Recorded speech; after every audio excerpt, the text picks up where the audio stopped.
The mechanic and the heiress.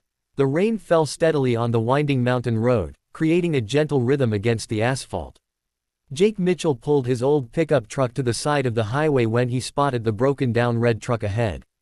Steam rose from its hood like morning mist, and hazard lights blinked desperately through the gray afternoon. Jake was a simple man with calloused hands and an honest heart. He owned a small auto repair shop in the valley below, where he spent his days fixing engines and his evenings helping his 8-year-old son Tommy with homework. Money was always tight, but Jake never passed by someone in need. As he approached the disabled vehicle, he noticed a woman standing beside it, her blonde hair darkened by the rain. She wore a simple beige dress that clung to her frame, and despite the weather, she carried herself with quiet dignity. A young boy in a bright yellow raincoat stood close to her side, his small hand gripping hers tightly.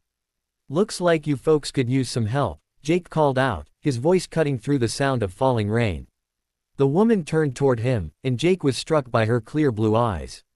There was something refined about her features, but also a vulnerability that tugged at his heart. "Thank you for stopping," she said, her voice soft but grateful. "I'm Sarah, and this is my son Michael. Our truck just started overheating, and we're not sure what to do." Jake nodded and walked over to the truck's hood. "I'm Jake," he said simply. "Let me take a look." He lifted the hood carefully, steam billowing out around his weathered face. His experienced eyes quickly diagnosed the problem. The radiator hose had burst, sending coolant spraying across the engine bay. It was a common issue, but not something that could be fixed on the roadside without proper parts. "Well, the good news is it's nothing too serious," Jake said, wiping his hands on an old rag. "Bad news is you're not going anywhere until we get a new radiator hose. My shop is about 20 minutes down the mountain.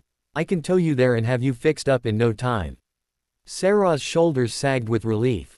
"That would be wonderful, but I should warn you, I don't have much cash on me right now. Would you be able to wait for payment?" Jake looked at the woman and her young son, both soaked from the rain, and felt his heart soften. He thought of his own boy, Tommy, waiting at home with a babysitter. "Don't worry about that right now," he said gently. "Let's just get you and your son somewhere warm and dry." The ride to Jake's shop was quiet, filled only with the steady hum of the tow truck and the rhythmic squeaking of windshield wipers. Michael had fallen asleep against his mother's shoulder, exhausted from their ordeal. Sarah gazed out the window at the passing landscape, her expression thoughtful and distant. Jake's auto shop sat in a small valley surrounded by rolling hills.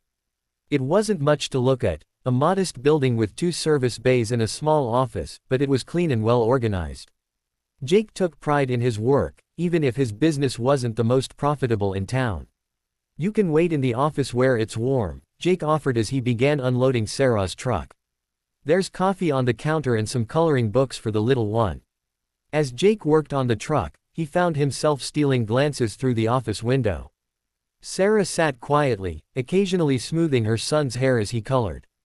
There was something about her that seemed out of place in his simple shop, but he couldn't put his finger on what it was. The repair took longer than expected. The radiator hose was an unusual size, and Jake had to call 3 different suppliers before finding the right part. By the time he finished, the sun was setting behind the mountains, painting the sky in shades of orange and pink. "All fixed," Jake announced as he entered the office, wiping grease from his hands.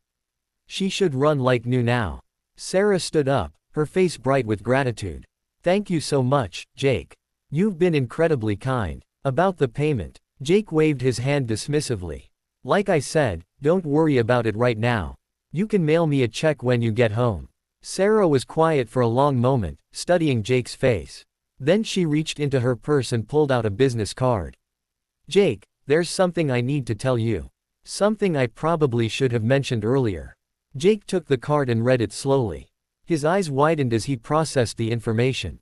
Sarah Whitmore, it read, followed by, Director of Operations, Whitmore Agricultural Holdings. Below that was an address in one of the wealthiest districts in the state. Jake began, but Sarah interrupted him gently. "My family owns several large farms in the region," she said quietly. "I was coming back from visiting one of our properties when the truck broke down.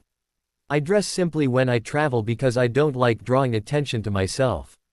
Jake looked down at the card again, then back at Sarah. "Why didn't you tell me who you were?" Sarah's smile was sad but genuine. Because you helped me anyway. You saw a woman and child in trouble, and you stopped to help without asking questions or expecting anything in return. Do you know how rare that is? She paused, glancing at her son who was still coloring contentedly. I've met too many people who only show kindness when they think there's something to gain from it. But you're different. Jake felt his cheeks warm.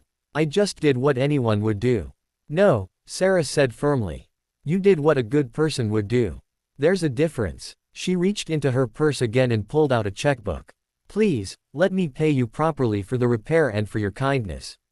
As she wrote the check, Jake found himself thinking about his son Tommy, about the bills piling up on his kitchen table, and about the struggles of running a small business. But more than that, he thought about the quiet dignity of the woman in front of him and the unexpected connection they had shared. Sarah handed him the check, but Jake barely glanced at the amount.